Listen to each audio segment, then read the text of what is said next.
RV4Jesus and Thoughts from on the Road. I'm Nathan, and thanks for joining us today. Our thought from on the road today, as we are at Dobbins Lookout, which overlooks the mountains way behind me. You can see them snow-capped, and the valley down below, which is Phoenix, greater Phoenix area. And it's just a beautiful, beautiful view up here. And we're going to talk about something that I get real excited about. Probably one of my most favorite passages of Scripture is actually in Job. And it is in Job chapter number 40 and also in Job chapter number 41. It's a continuation between the two. And remember that man has put chapter and verse dividers. So when God is speaking here to Job, it's all one continuous thought. I get excited about it because I love the history of the Bible, especially creation through post-flood. And Job is probably one of the oldest characters in the Bible next to Noah. And he's probably the next oldest character in the Bible. And so after the flood and after the Tower of Babel and all of that, we now have Job. And of course, Job goes through his persecution and his trial of him losing everything, and being tempted by the devil, and losing his family, losing his health, and all that. And in this day and age of COVID, I guess that pertains to us a little bit about how we can get down and depressed and all of that. But my focus this week is past that, when God is talking to him, and Job has questioned God, and God goes to Job, well, who are you compared to who I am? And one of the things that God does is he shows Job and talks to Job about two creatures that God has made that are still in existence in Job's time. Job knows these creatures, because if we go into Job in chapter number 40, verse number 1, and said, shall he that contendeth with the Almighty instruct him? He that reproveth God, let him answer. And then Job answered the Lord and said, behold, I am vile. What shall I answer thee? I will lay my hand upon my mouth. Job says, you know what? You're right, God. I wouldn't do this. And then God goes down in verse number 15, and he says, giving Job an example of some of the creatures that he made that Job knows.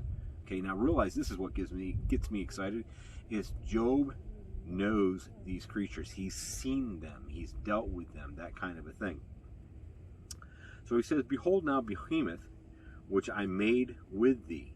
So behemoth and man were made on the same day.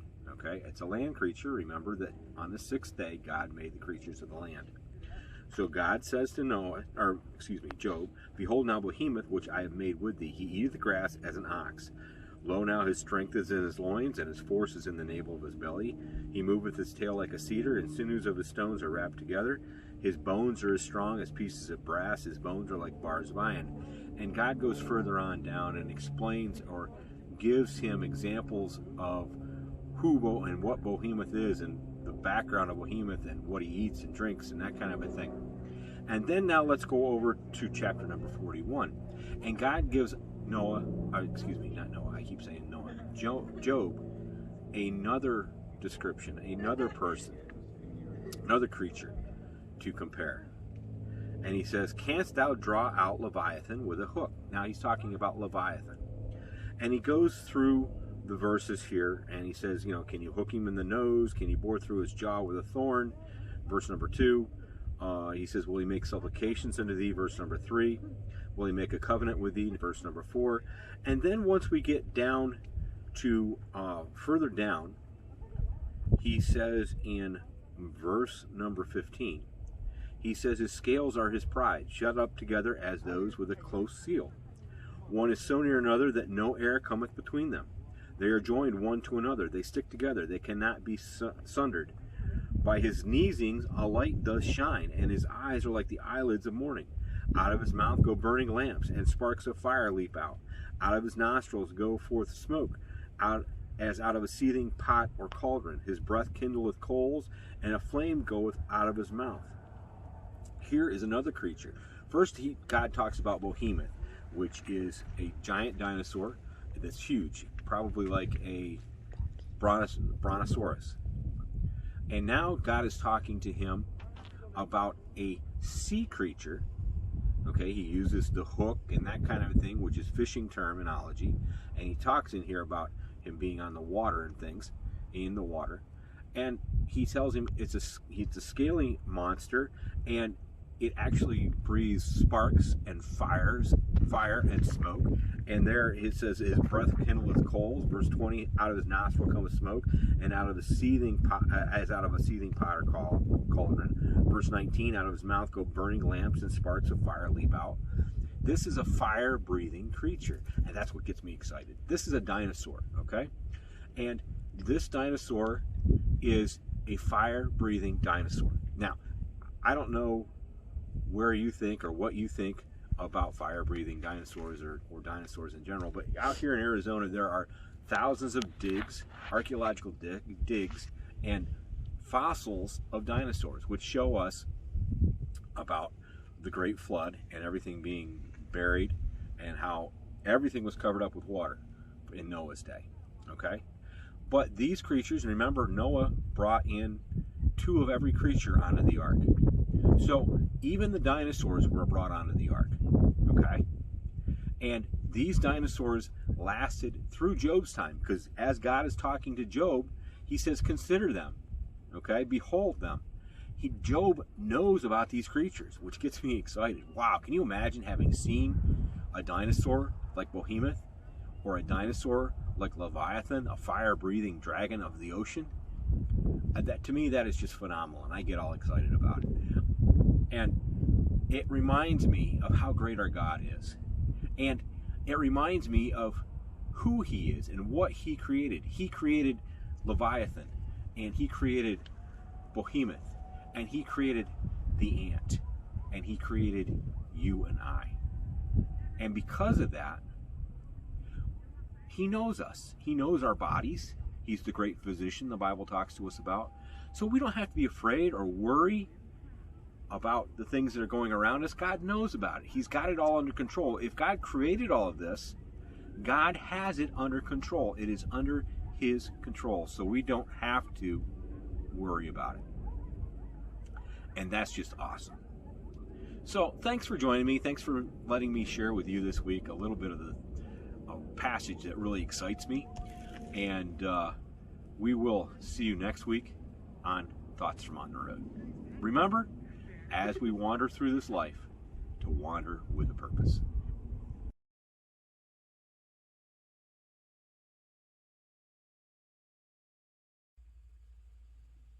Welcome to RV4Jesus and RV Tips from On the Road.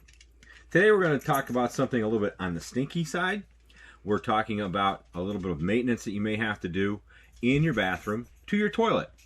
Now, this is going to be replacing the gasket or the seal that is in the bottom of your toilet tank that allows the water and everything else to flush through when you step on the pedal or you push the lever on the back to flush your toilet. So as that flap comes across and opens up, that rubber gasket right there is what we're replacing today. Occasionally that'll wear through and wear out a little bit, and how you'll notice that is that your tank, your bowl, will not hold water anymore. You'll have water in there and you'll come back in and it'll be empty. So to make sure that that holds the level of water that you want inside your toilet bowl, we're going to replace that. Now, a couple of things you're going to have to do first. The first thing you want to do is shut off your water. Then hit your foot pedal and flush your toilet and hold it down to allow all that water that's in the line and the pressure that's in the line to escape and get out. That way you're not working with it while it's rinsing out your toilet bowl. The next thing you're going to want to do is grab a pair of disposable gloves, because it's not going to be fun in there, obviously. You can order the gaskets online. I've done that. Matter of fact, I have a 2-pack, so I'll have one for now and one for later. And the next thing you're going to want is either a little bit of olive oil, or I like to use Dawn dish detergent, as a lubricant to help get your seal in place. Now, as you go in there and work on your seal, you have to make sure, be very careful that you don't drop either the old seal or the new seal down into your tank. Okay? So come on with me into the bathroom and we'll get it started. Okay, so we're in our bathroom. We have our toilet. The water's been shut off. As you can see, I have a little bit of water in the bowl right now, but it is going down. So I'm going to open up. I'm going to hit my pedal and open that up and let it flush down all the way. And you can see I have no more water. Well, I have a little bit of water coming in, but we don't want to fill up our tank, so we shut the water off outside. So now we have to get down here and personal with the bowl. You'll want to probably use your knee and press on that pedal. Then reach in and grab a hold of that. And start to push it around on the outside just a little bit to break it loose, because it's probably got some mineral or other kinds of deposits in it. And start to work that seal out.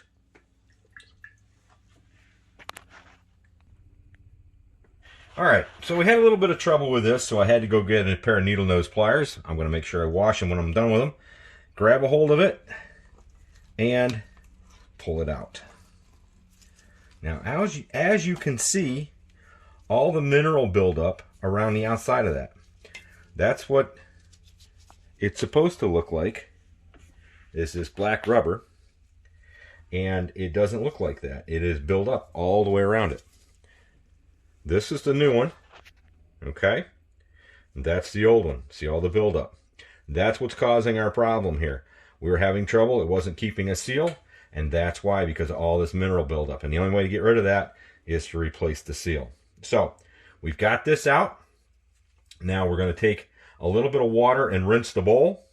And then we're going to start putting this one back in. The other thing you may want to do, if you have it, is grab a little scrunchie and go in there and scrub around a little bit to get everything cleaned out and make it easier for you to be able to get that in there. Okay, so we'll be back in just a few minutes after we rinse this out. Okay, so we've got the old one out. We've got the bowl cleaned out a little bit. I also took and scraped the flap that goes across there a little bit to make sure that was good and clean. Now the next thing you do is take a little bit of soap, or like I said, even olive oil, whatever you would like to do, and take it around the seal. There's a little crease right here in the seal that fits into a lip in there, and you just take and put a little soap on that, so it's going to slide in there relatively easily. Take it all the way around.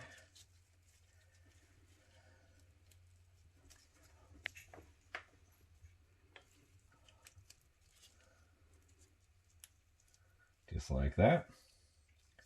And now we're ready to put it in there. Don't worry about the soap on the outside. It'll all go down the drain when we're all done. Alright, now like I said before, make sure that you hang on to this, because if it goes down in there, you'll have to go fishing for it, and that won't be fun. The other thing you're going to want to do is make sure that you have it the right direction. So make sure you looked at how the other one went in or came out and how it was. And then this one is going to go in just like that. And we're going to slide this in here. I'm going to put my fingers underneath of it. I can feel the lip that it goes into. Keep both hands in here. And push it in all the way around and work it around all the way around so it's inside that area it's supposed to be in.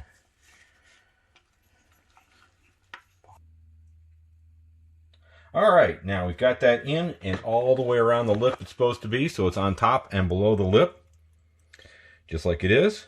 Now you got a little bit of bubbles in there. That's from the soap detergent. That's no problem. You're going to want to take and make sure that your flap shuts nice and clean, nice and smooth around it. It's not catching on anything, and that it is closing all the way. The other way you can make sure is to get a glass of water and pour it in, and just make sure that it's holding before you turn your water on. So that's what we're going to do next, is to check to make sure the seal is good, and then we're going to turn our water on. But that is how you change the upper seal in the toilet in your bowl.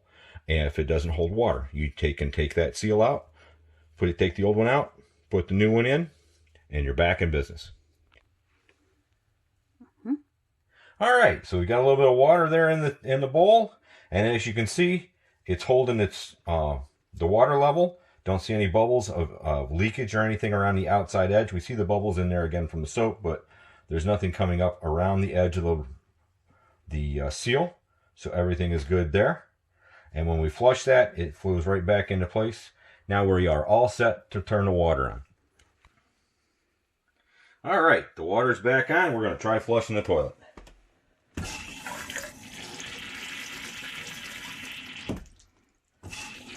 Let it fill up a little bit by partially hitting the foot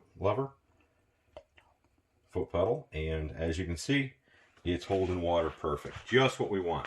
Now, to prevent that buildup on that seal, what you can do is put a little of toilet grease on it. They sell that, or a little bit of Vaseline. Either one will work. That'll protect that seal from getting that mineral buildup that we had on it. Just run it around the top edge about once a week, or once every other week when you go to clean your toilet. Like I said before, make sure you shut off your water when you do that. That way you don't have an issue with trying to put the grease on it and the water running in and prevent you from keeping the grease on it. All right, so that's our RV tip from On the Road. Thanks for joining us. Have a good time.